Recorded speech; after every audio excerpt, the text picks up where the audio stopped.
just as brilliant. I say it's true. I'm talking, you know, because she asked for it. Of course, I need something to read, and to actually say other than random twittering, and there hasn't been any LARP questions lately. Shame on you all. So, I'm going to read you a thread instead. Why not? Because it's better than me talking about the English weather. Because it's really nice of late. Or university, or how I'm going to take over the world, so we have a thread instead. Fun, right? No? Well, those who aren't interested to me, just listen to me talking, turn it off now. Those who are, well, keep listening. Because now we're about to begin, and begin. Now, before I do anything else, because I was taught to do this by Cataclysm, aka Wally, Miria, do a posh English accent for this. My thick dairy beverages summons all the males to my property, and they proclaim it is superior in quality to thine. Yes, indeed, it is superior to thine, for I could instruct thee for a fair price. Anyway, back on track. I am reading the first however many posts of Reach for the Skies, or until I get, out of breath, which features Nero and Adara. I don't have a clue how you pronounce it. I never call her Addy, but that's not the point. So enjoy, sit back, and all the rest, and I'll try to best my abilities. Once I find it. There it is, okay. Reach for the Skies. Full 9th, 5-1, 12 AB, 22nd bell, 20th chime. I'll bring it over here, so I can actually stare at you. Inclement weather. Life is good. Life is floating. Life is pleasure and women. Life is flight. Life is happiness.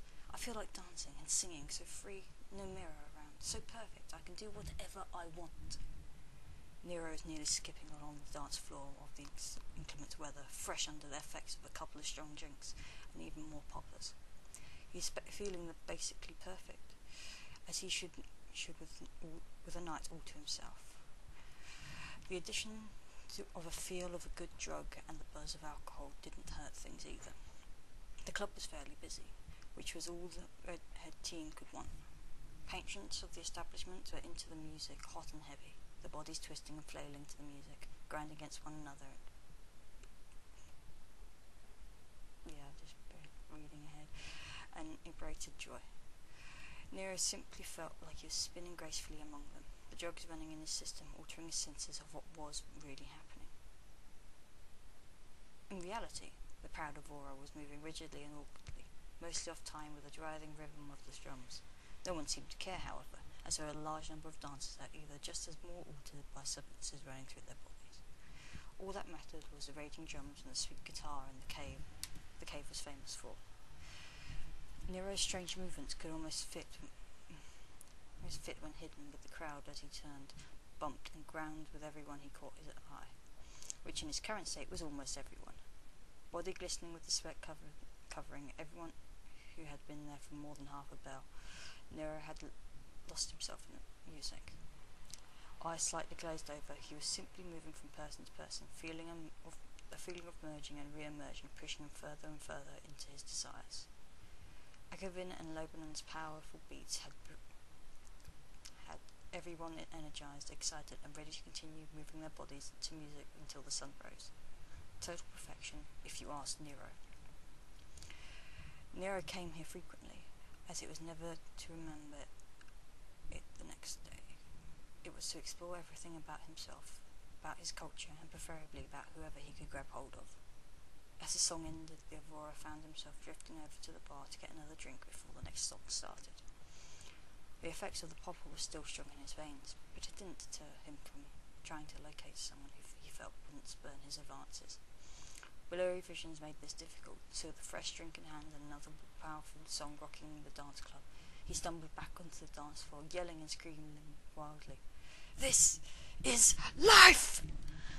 The eccentric teen didn't realise just who was in attendance that night. If he had, well, he'd be acting like a petching retard. Who are we kidding? Party on.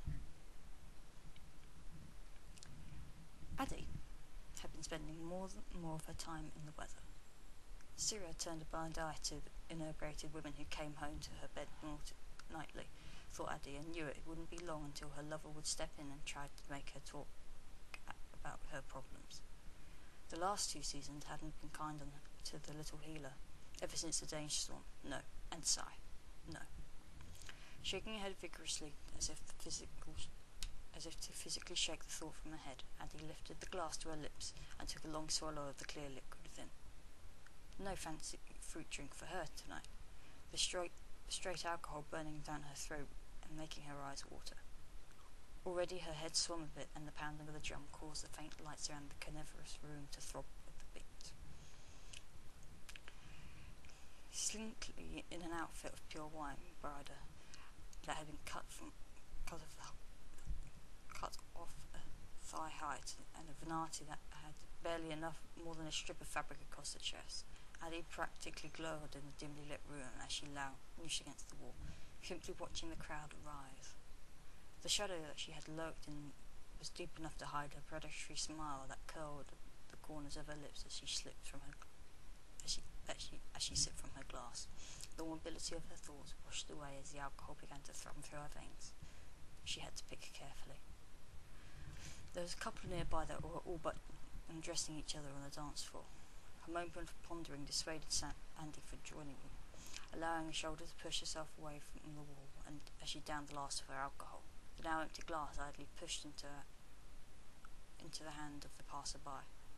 Ignoring the woman's shouted correction that she was not a petting waitress, Addie slipped into the crowd.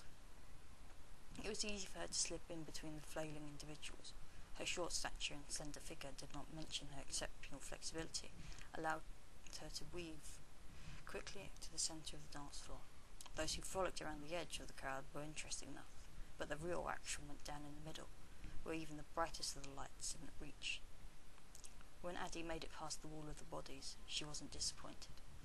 A long figure danced in the centre, stiffly and seizure-like, but completely in his own world, and oblivious to the laughs and the giggles that he was inflicting from the crowd. A soft murmur of laughter was the only sound that Addie made as she slid forward and up to the lone dancer, her green eyes flashing at him with her dimples. This is what she needed. The young man's lack of self-consciousness was extremely refreshing, even in the darkness of the inclement weather. Most of the patrons still held back and refused to let loose, lest they make fools of themselves. "You look like you're having fun." It was almost a purr as Addie sidled up next to him. "Mind if I join you?" Alright, what's the time? 8 minutes, wow. I could do more. If this turns out popular, I'll do more, but, I'm lazy. Very lazy.